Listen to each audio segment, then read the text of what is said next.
badly cut. All right, guys. We're gonna go ahead since we're a little bit past time. Let's go get started. Take your time getting your food and all that. Make sure you sign in at some point.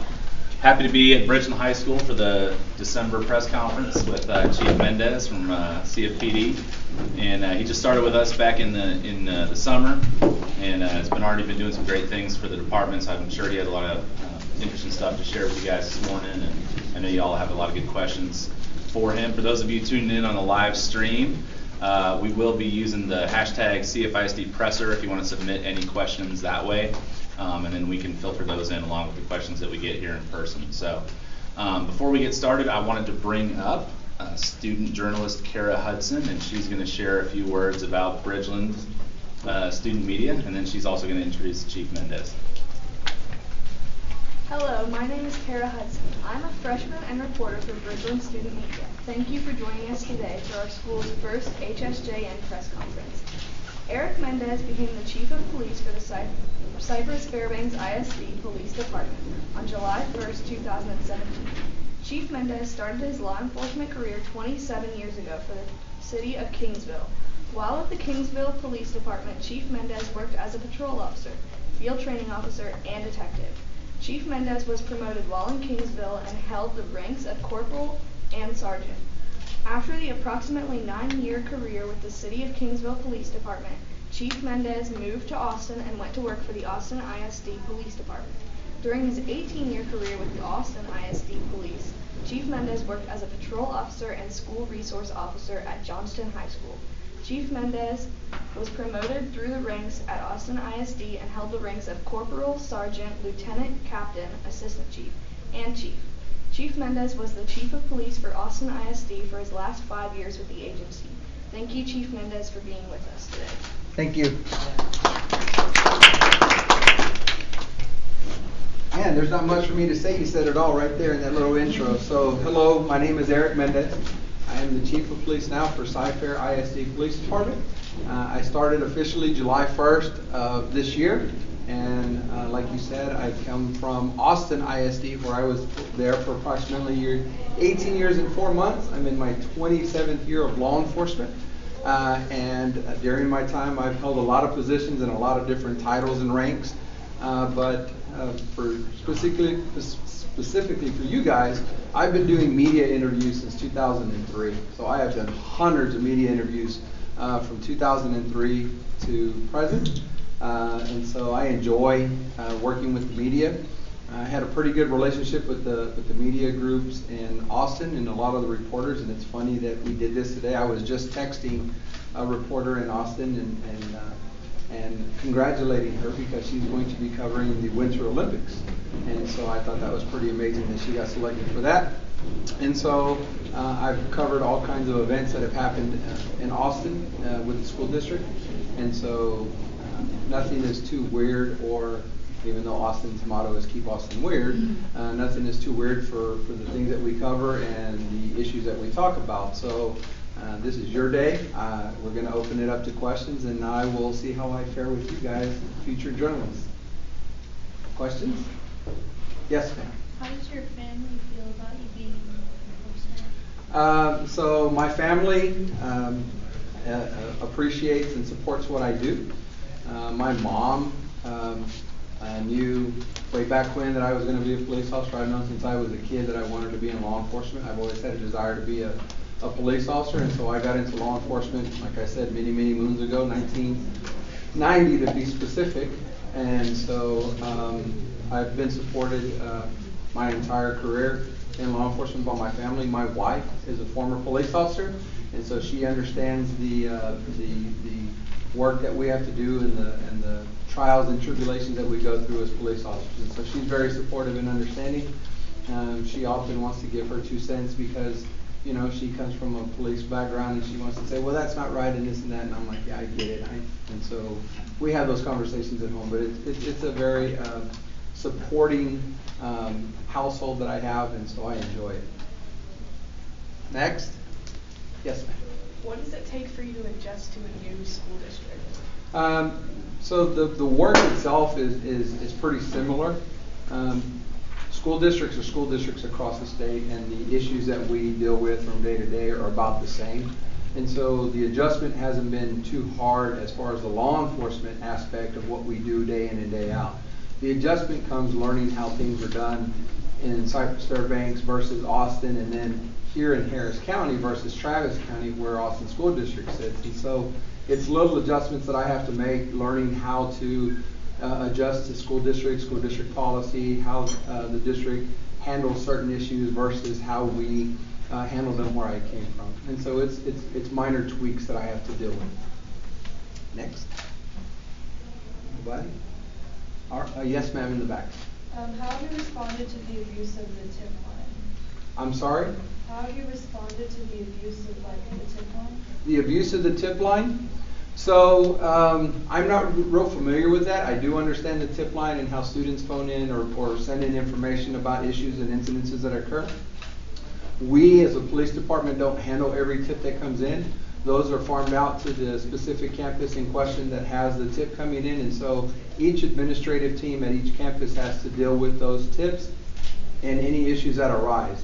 So we as a police department don't look into every tip because they don't always arise to a criminal offense, and so the administrative team is responsible for dealing with those tips that come in at each campus. Somebody here had a question. Like scariest experiences you've had? Wow. Scariest experiences I ever had. I've had several in my career. It's typical when you go to an elementary school, the kids always want to know, hey, did you ever shoot anybody? I've never shot anyone in my career. That's typical, right? I've been in a lot of serious, critical incidents. I've seen a lot of things in my 27-year career that most people don't experience in a lifetime. One of the most memorable events, unfortunately, is I was, as a police officer, you finish the academy and you go into field training and you ride with another officer for a 16-week period. And I was 3 weeks into my training with another officer when we responded to a disturbance call. And when we arrived, right when we arrived, there were people in the street yelling, pointing at a house, and as soon as we turned on the house, a girl ran out the house, and as she jumped off her porch, her estranged husband shot her in the back and killed her. So I've seen some pretty bad things in my career. Scary? Not so much. Well, other than I did deal with ghosts. I believe that ghosts exist. There was a school in Austin that was supposedly haunted, and while I've never seen a ghost, strange things happen in that school at night. So, we would go because a constant intrusion alarm was going off, and I would go in and turn the alarm off for the night and leave it off. And I went back to that school 7 times throughout the night for the alarm that was off. Yeah. So makes you get chills going up to the school knowing you're going into a school where the alarm's not on, but it's going off. So, next question? Yes, ma'am. If you could give any advice to your first year self in law enforcement, what advice would you give to yourself? If I could give advice to my first year self, I would say, hey, slow down, take it easy, understand what's happening around you. Oftentimes, new officers come out of an academy with this idea of grandeur that they're going to save the world and they're going to do all these spectacular things and they're going to arrest everybody.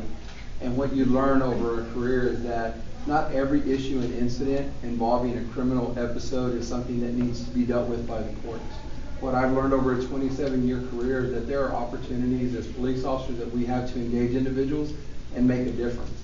And so in the last probably 6 to 7 years of my career, I've come to have a pretty good understanding that a lot of issues that arise, there's an underlying mental health issue.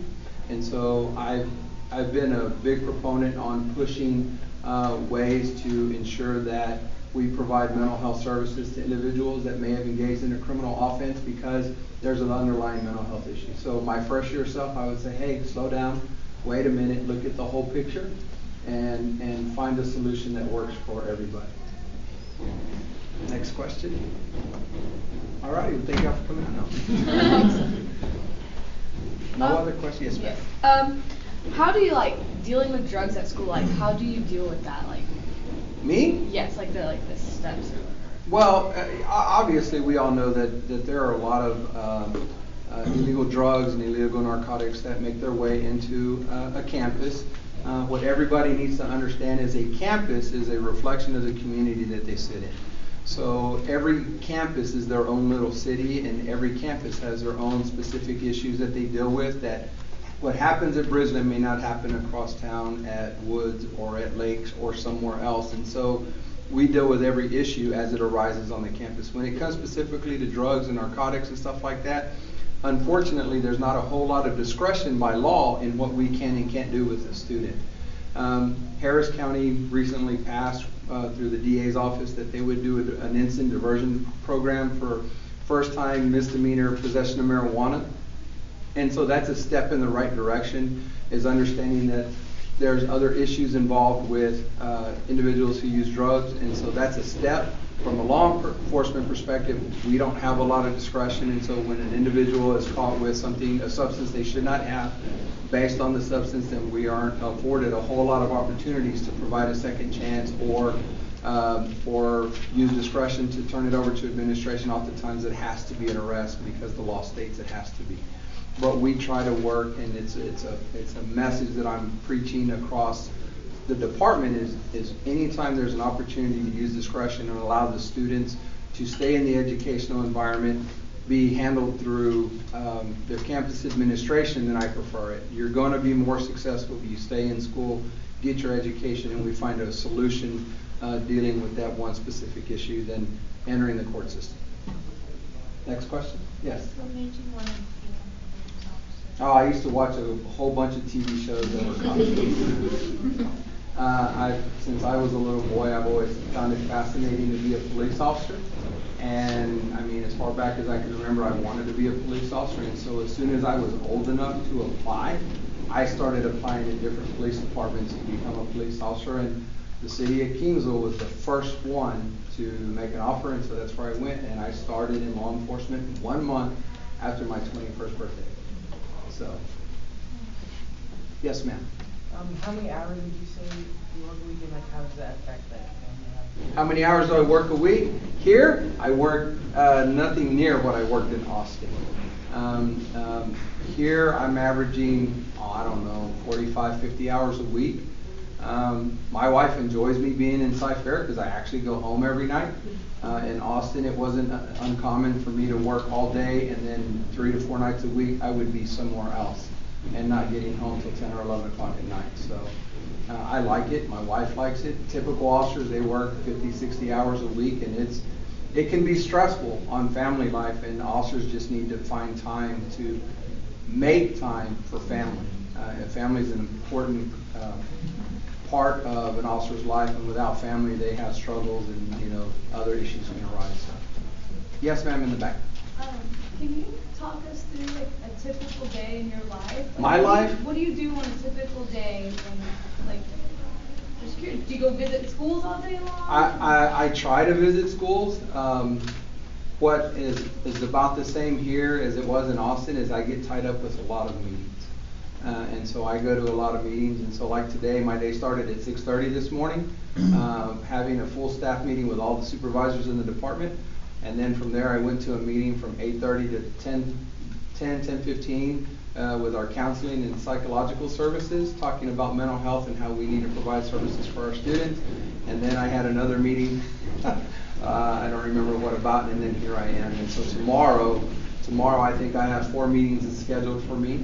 When I don't have meetings, I spend a lot of time, because I'm new in the department, I'm still spending a lot of time evaluating how we handle things in the department, how we can make changes, how the officers can start making a difference at the campus. I'm very pro relationship building among students, and so we need to not have a focus on traditional law enforcement where we just respond to incidences, but finding ways for the officers to enter the classroom, give educational presentations that are beneficial to the students so that they learn. Because oftentimes students engage in behavior they think is fun, or it's just a prank and it could have criminal undertones.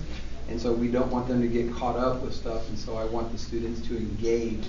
I want the officers to engage in providing those presentations so students learn from us as well. In Austin, we averaged about 400 presentations a school year, and we reached about 17,000 students a year, and so that's my goal and expectation as we move forward in the department here. So I stay busy with a lot of meetings.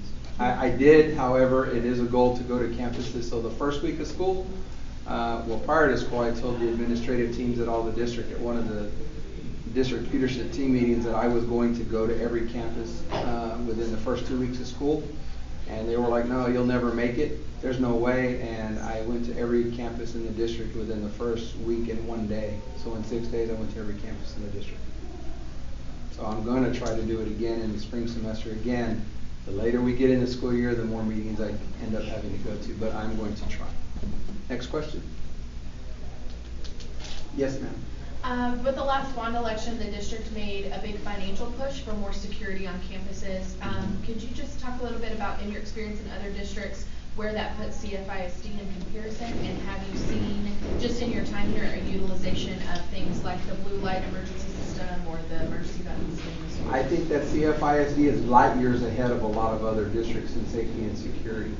To come here and go to all the campuses and walk in and see security vestibules where the campus just isn't easily accessible is huge in student safety. And so I think it's very important. I think the district is taking the right steps in ensuring student safety day to day. And so seeing security vestibules, having the podiums with the call button with the blue light is another step in safety and security.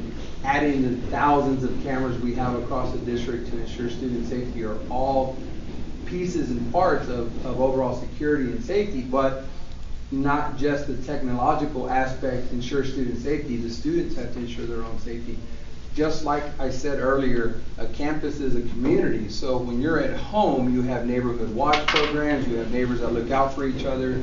They see something suspicious, they call it in. I expect students to do the same thing at school. I expect students, when they're at school, if they see something that's a safety issue that's not safe for y'all, that you report it, because you're ensuring your safety and the safety of your friends at school. You're welcome. Next question. That it? Okay. So our district has police communication towers at several campuses. Mm-hmm. Can you tell us what those are and what you do with them? So the communications towers were put into place to enhance radio communications from campus to campus and for the officers to have better communication. There are certain buildings like Bridgeland, as big as it is and as many floors as it is, when you're in the inner parts on the lower floors, it's very difficult to get radio communications out.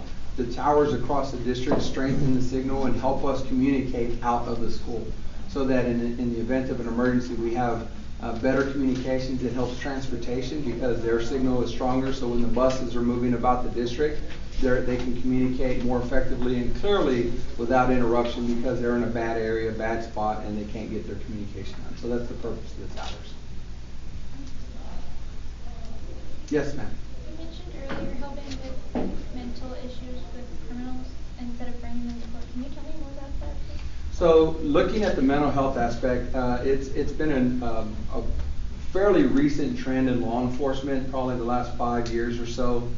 It's becoming common knowledge that a lot of criminal incidences that occur have the individual involved has underlying mental health issues. And so in order to correct those underlying mental health, or to correct the criminal issue, you got to address the mental health issues. And so law enforcement has become more aware of mental health, and so there's more training that has evolved over the last 5 to 6 years in mental health training, so that officers have the ability to recognize needs of mental health and provide services and get services for the individual involved. And so it's not always entering into a court to address an issue. Sometimes it's entering into a mental health facility to get treatment and get the individual where they need to be so that they're able to overcome those issues. Oftentimes people that have mental health issues often don't seek out help, and so they self-medicate. Well, self-medicates, they engage in using drugs and illicit drugs that are illegal, and so that's usually when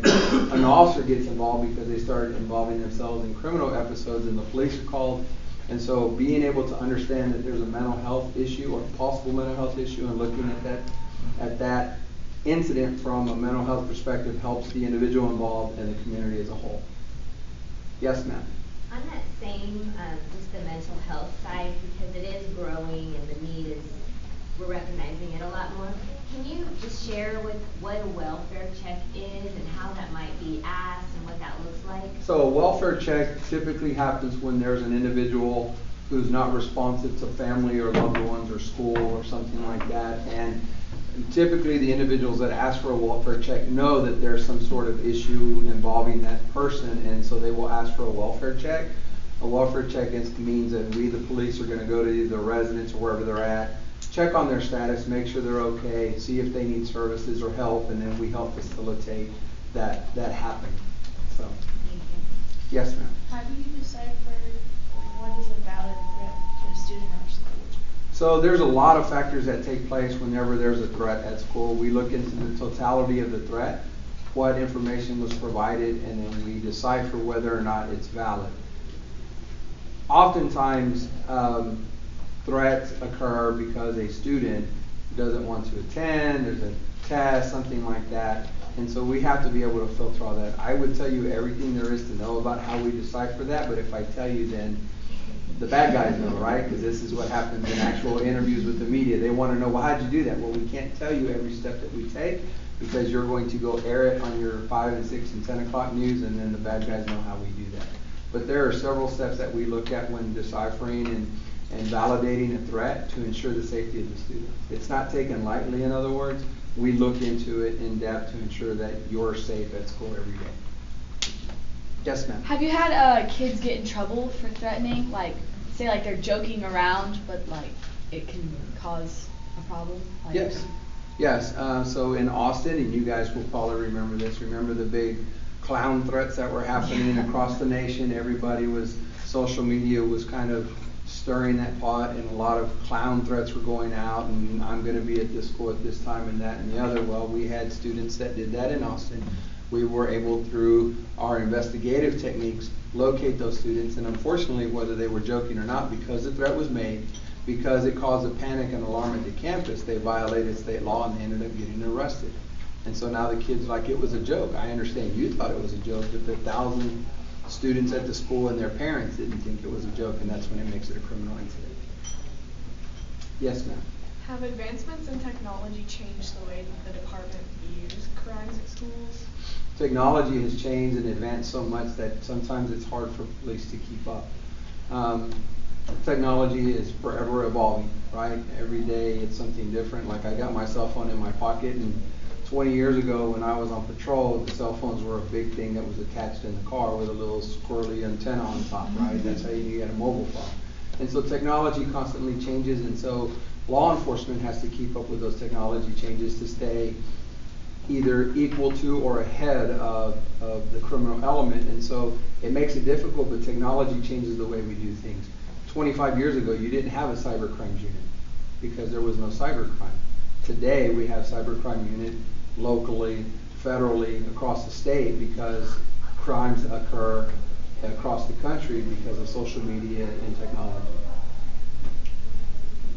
Next. Anybody? You?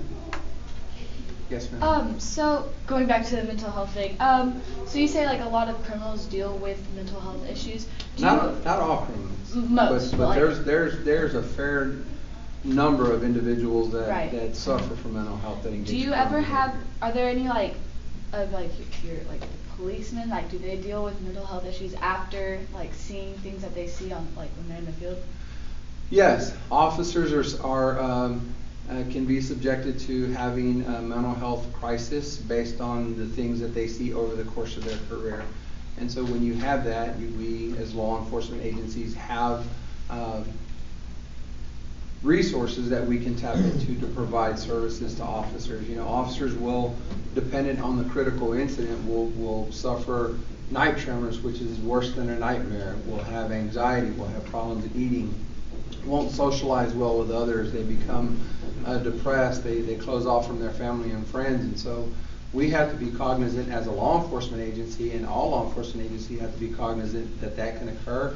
And so typically what happens is when there's a critical incident, an officer involved shooting, a SWAT incident where it's pretty violent, when officers have to deal with the death of an infant that they go to.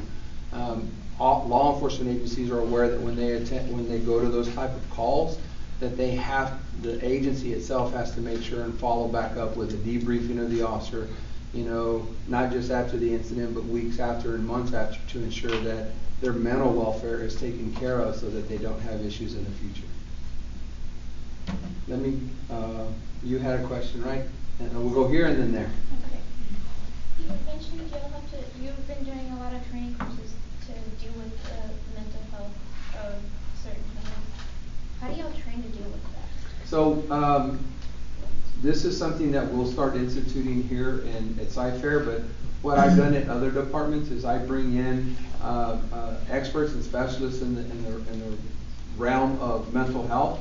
One of the last trainings that we did at Austin ISD before I came here is we actually brought in a group that does nationwide training in mental health, and part of the training is having actual consumers, people that actually suffer from mental illness, come in and address the officers and explain from their standpoint what they're going through so that the officers can understand. And then one of the exercises they do is the officers, just like we're having a conversation now, while we're having a conversation, they're piping in all kinds of background noise and voices, and so you're trying to concentrate talking, and all this is going on in the background, and mental health consumers, people that suffer, will say, this is what I hear constantly while I'm having a conversation with someone, and so it makes it difficult. So we as officers start to get a better understanding of how people suffer so that we know how to deal with them in the future. Yes, ma'am. Do you have any recommendations for students to stay safe over the holiday break? Yeah, I think that students over the holiday break, they have a tendency to, okay, school's out, I get to relax and hang out and do my thing, and my suggestion always is to refrain and be careful, right? Always be aware of your surroundings when you're out and about, you're going shopping, out with friends, going to restaurants, hanging out, whatever, and you need to be aware of your surroundings. You also need to be careful that, I'm not saying y'all, but there are some students that like to engage in some, refreshments of the adult nature. And so, while it's not right and they shouldn't, and I wish they would refrain, I understand that students are growing and they're going to try things that they shouldn't. And so, as peers, we need to be able to tell our friends, hey, that's not cool, you shouldn't do that. And if they do it, then you need to make sure that they're not driving, they're not doing things that are going to harm themselves. So, those are some of my tips. Next question. Yes, ma'am. Is being a police officer what you thought it'd be like when you were younger? Yes. Yes, I think that being a police officer over my course of 27 years has been exactly like I thought it would be. Times have changed. Law enforcement has changed. Law enforcement over the last few years has entered a very public eye and is viewed in the court of public opinion oftentimes. And what's difficult for law enforcement agencies and for officers and even for chiefs of police is when an incident occurs involving a police officer, other parties in the community can come out and say whatever they want because they have the right to free speech and can say whatever they want. As a law enforcement agency, we have to protect the integrity of the case at hand while it goes through the court system, so we're limited on what we can say. And so when you see a story on the news, it's one-sided because this side can say whatever they want. Law enforcement is limited on what we can share and say because we have to have the integrity of the case as it goes through the court. And so it makes it difficult. And then we had several officers killed in the line of duty over the last couple of years, and so it makes it hard to deal with that as well. I mean, just here recently, we've had 3 officers in the state of Texas lose their life in less than a 1-month period. And so it makes it hard. It makes it difficult because law enforcement is always judged in the court of public opinion. So it makes it very difficult to do our job. Yes, ma'am. So, Harvey recently hit, or like a few months back. How did y'all, the police department, how did y'all deal with that? So that was fun. I'd only been here for about 3 weeks or so, and Harvey showed up and decided to hang out here in Houston for a while and take a vacation and dump, close to 50 inches of rain. And that was something that was fairly new to a lot of our officers. We hadn't experienced a hurricane in the 6 years of operation, and those that don't realize, but your school district police department will be 6 years old this January. We've only been here for 6 years. And so they hadn't experienced that before. And so a lot of the operations that we dealt with were on the fly. We didn't have plans in place because the department had never had planned for a hurricane or hurricane operations or even sheltering. And so what happened within our school district during Harvey is I had officers living at the police department like we would do at any police department anywhere else in the state, so that we could respond accordingly to protect the assets and the property belonging to the district. What ended up happening is, because we're in an unincorporated area of Harris County, is there was a need from a lot of the communities and a lot of the neighborhoods where they needed help. And so our officers ended up doing, I think, close to or just over 250 water rescues, where we evacuated neighborhoods because they were stuck. And so we were out there pulling people out. And then the Berry Center opened because there was a need in the community, and it was something that never happened before. And so we learned from Harvey that we need to have hurricane plans in place, shelter operation plans in place for the district, so that in the event of a future hurricane, we know exactly what our mission and protocols will be. Yes, ma'am. How did your officers or your department feel about all the support that you got from other officers in different departments for Harvey? I think the officers did a fantastic job for not having a solid plan in place. We lived at the police department for about 4 days before we could physically get out and go home and come back and do regular hours. And so the officers felt very supported by the community, felt very supported by other departments and the district as a whole. And they did a fantastic job. I mean, I cannot express enough how proud I am of the men and women of the police department for taking on such a huge task without a plan in place and saying we're going to go out and help the community. We're a school district police department, but during Harvey we were the Cypress-Fairbanks Community Police Department. We helped everybody in the community. Next. Yes, ma'am. So as a police officer, are you able to speak out against rules or policies you don't agree with? I typically don't engage in speaking out against any certain law, rule, or policy because as a police officer, I'm supposed to remain neutral. I know that there are other police chiefs across the country and across the state that will openly take a stand against certain things, and while I have my own beliefs about certain things, I as a rule don't typically speak out against certain issues that come across during legislative times, because I'm supposed to remain neutral. Whatever the law is what we're supposed to enforce. Do I believe that at times rules or laws are made that I don't believe in? Sure. I think that I don't always support it, and there are other ways for me to voice those concerns through letters to my legislature stating, hey, I don't agree with this law or this proposed law, and so I do it that way. I don't ever, as a rule for myself, take a public step or a public forum and voice my concerns. Yes, ma'am. What drew you to CFISD, and are you glad you came to Cypress? I love CFISD. I think this is a great place to be. It's a growing school district. There's a lot of promise here. And as it continues to grow, I get to grow a department with it. And so that's a great challenge that I get to take on during what will be my final, 10 years of my career, hopefully, unless they run me off. So I like it here. I think it's a great school district. There's a lot of promise here. What drew me here is my family is here. My mom is here in Cypress ISD, my brother, my sister-in-law, my nieces, nephews. I have a lot of family in the Cypress City area, and so it was just a good move for me to come to Cypress. I get in front of my officers at the department here and when I was in Austin, and I always told them that people will always look for change in their life when they work somewhere, right? Teachers move across the district, teachers go to other districts, police officers go to other departments.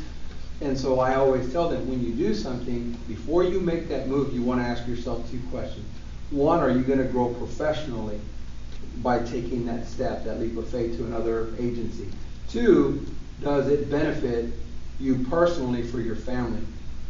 And so when, when Cypher came open, I asked myself two questions. Am I gonna grow professionally? Yes, I'm gonna grow professionally because I'm moving from a school district of 84,000 students to a district of 116,000 students.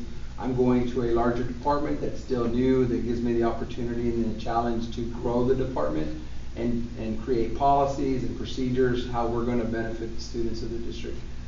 Personally, it was beneficial because I'm here, my mom's here, my nieces, my nephews, my brother, my sister-in-law, and other family are here that we were able to socialize with. This was probably the first Thanksgiving in many, many years that we were all able to be together at Thanksgiving. So it's a good thing to be here at Cypress. Next. Yes, sir. How does a school district police force operate differently from a community police force? And where do you help out and what are your restrictions? So a school district police department is like any other police department across the state. Police officers are across the state, whether you're a DPS trooper, you work for the sheriff's department, you're a constable or a city police officer, or you're a school district police officer, we're all licensed the same way. We're all licensed through the Texas Commission on Law Enforcement. We all are required to fulfill the same education and standards in order to be licensed. The only difference is that our primary focus is the school district and the school setting, the educational buildings and the students that we serve. And so there's no real difference. If you're speeding down Fry Road and I see you, I can stop you and give you a ticket. There's no difference. And so, again, our primary focus are the students within the school building during their school day to ensure their safety. And of course, I take it one step forward and I want us to help promote education and how we can make them, the students, more successful by the time they graduate high school. Next. Yes, ma'am. What adjustments did you have to make whenever you moved to South Bend? Oh, I had to move. That was a big adjustment. I had to move, and the hard part was I had to come 3 weeks before my family because I had to start the new job. We had a house to sell in the Austin area, and so my wife and kids weren't able to come right away. And so that was a big adjustment in itself, that I was having to commute for about 3 weeks. I would come here during the work week, I'd go home on the weekends and come right back.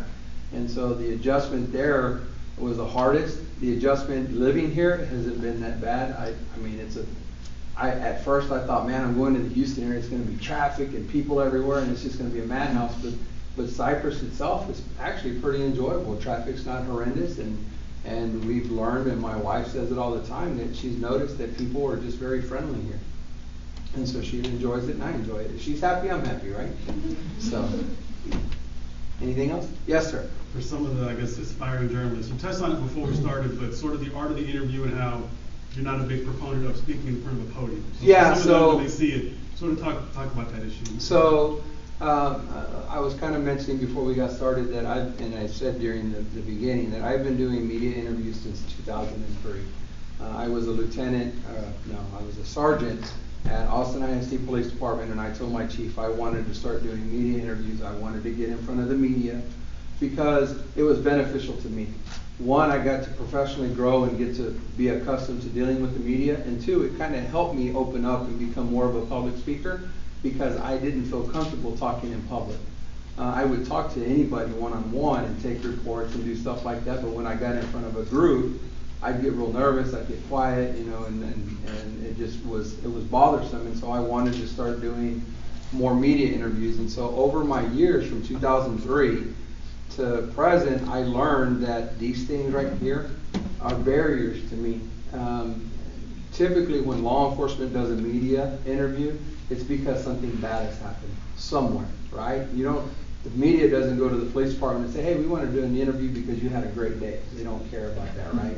They want to know what happened bad. And so when you're answering about things that went wrong, when things have gone bad in the community and the community wants to know and the media is the outlet for people to learn, these to me create a barrier, and they don't make a police department appear to be transparent.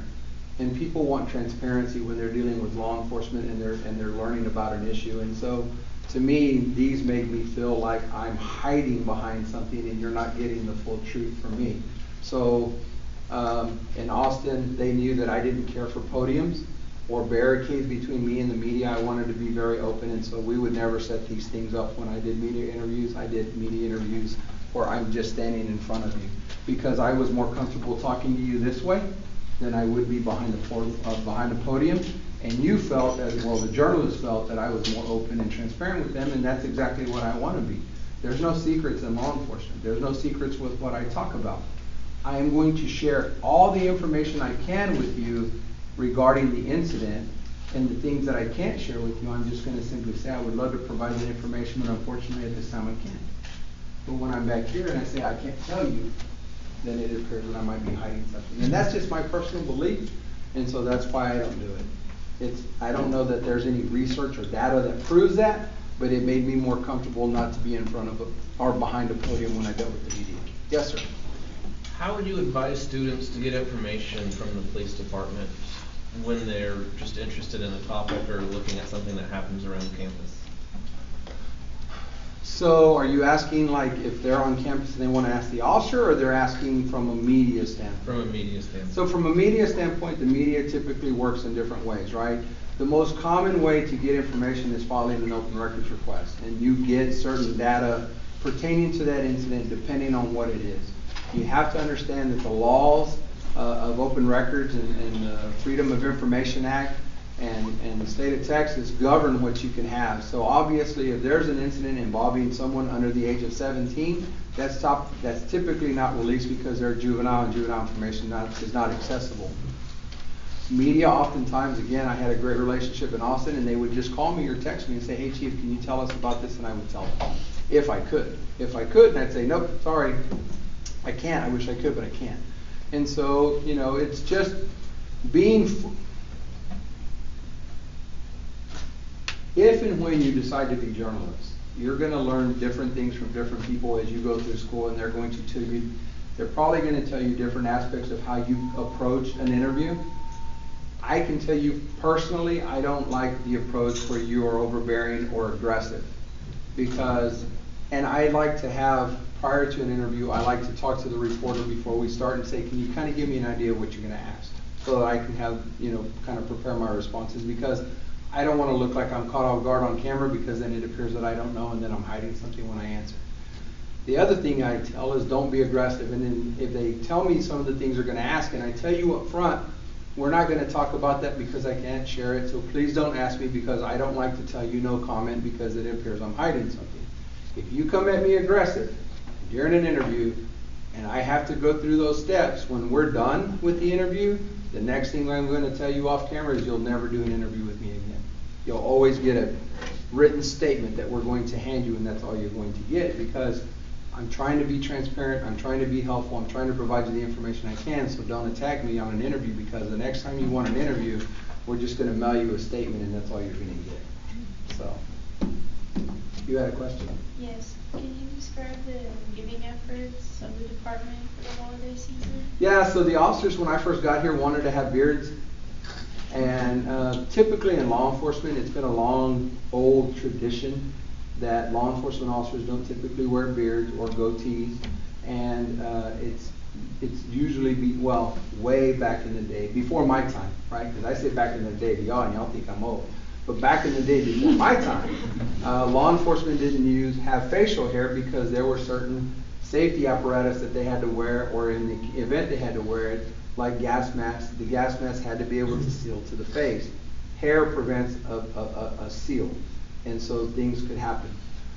As time evolved, we kind of got away from that for the most part. I still think it's a good professional look to have an officer who's well shaven, clean cut looking, and shouldn't have facial hair. So when I got here, the officer was like, hey, can we have beards? And I said, no. Can't have beards, but what I will let you do, and it's what we did in Austin, is we did No Shave November. No Shave November promotes men's health, right, and cancer awareness in men. And so in order to participate, you had to donate a set fee. So here in Cypress-Fair, it was $25 to grow a beard out in November. And then I said, if you want to carry it into December, we do goatee December. So the beard comes off to a goatee, and you pay an additional $15. And you go out and you try to solicit other people to help support your cause, and then we'll take that money and we'll donate it to a worthy cause. The officers came up with the idea that we would take our funds that we raised, and we would donate our funds to the Texas Children's Hospital. And so December 15th, that's Friday, December 15th, right? December 15th, we are going to take a check along with toys and gifts and other stuff that we bought with the help of the pals from Woods, who stuffed stockings and made poster boards for the hospitals for every room that we're going to. And on December 15th, we're going to go to the hospital and we're going to go see the kids. We're going to deliver toys and give a check to the hospital for the money that we raised. And then we also did a tip-a-cop a couple weeks ago at Willie's Ice House, and we raised money there as well. So it's part of giving back to the community. While we work in a school district and we deal with just our students, we want to be a part of the community that we're around and give back when we can. Next question. Yes, ma'am? You said earlier that the law enforcement for schools has changed a lot over the years with like technology coming in to play. How do you feel it's going to change in the next 10 years? Oh, I think technology is ever changing. There's a video. I haven't seen it in a couple years out there on Google, and it goes through the whole technology aspect. And it shows by the time this video is done, technology will have changed so many times. And by the time the video is done, X number of millions of people will have technology and all of that. And so technology continues to grow. There's no getting out of it. We'll never go back to pen and paper days, right? People don't write memos anymore. They send emails, and you know, it's changing. And so as technology changes, as a law enforcement agency, we have to keep up with it. What happens today and what you may learn in technology classes today will be very different by the time you finish college. And so it's just having an understanding that things are constantly going to change around us and being able to adapt to changes. I say it all the time to the officers and to the people I'm around. Change is going to happen. We have to get used to it. And people by nature are creatures of habit, and we don't like change, and so sometimes it's difficult to understand, but we have to be prepared that things are going to change from today to tomorrow. We just have to deal with what we have and figure out ways to adapt and continue working with it. Any other questions? Yes, ma'am. Do you miss any officers from Austin? I miss a bunch of folks. Do you still keep in touch? I do. I just talked to one of my lieutenants that I had in Austin last night, and we talked as I was driving home. I had the Bluetooth on, and we had about a 15-20 minute conversation just catching up. There's people that I worked with back in Kingsville almost 19 years ago that I still keep up with. Because in law enforcement, with any other profession, you make friends, and you keep up with those folks over the years. And I've seen my friends have children, and their children are grown, and they're now grandparents. I'm not a grandparent yet, but they are. And so you just you build relationships with folks, and you make long-lasting friendships that will be around forever. And so one of my friends that I started in Kingsville with back in 1990, his name is David Ryder. David Ryder was from Austin. He was an Austin graduate at Crockett High School. He went down to Kingsville to Texas A&I University, now Texas A&M Kingsville, and played football. After he played football and graduated from the university, he got a job about 4 months after me at the City of Kingsville Police Department, and we became best friends. David Ryder and I have been best friends since. 27 years later, David Ryder found Austin ISD Police and moved back to Austin, talked me into going to Austin ISD about a year and a half later.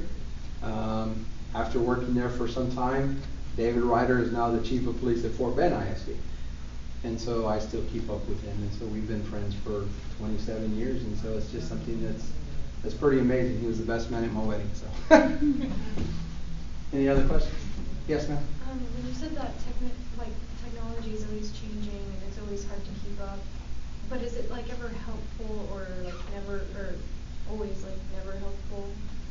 Technology is technology. It can be a help and it can be a hindrance.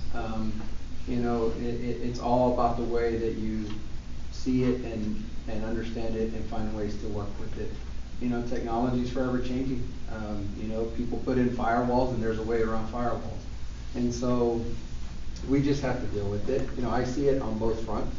I think technology is very helpful if we use it in the right aspect and we're able to investigate certain crimes a certain way.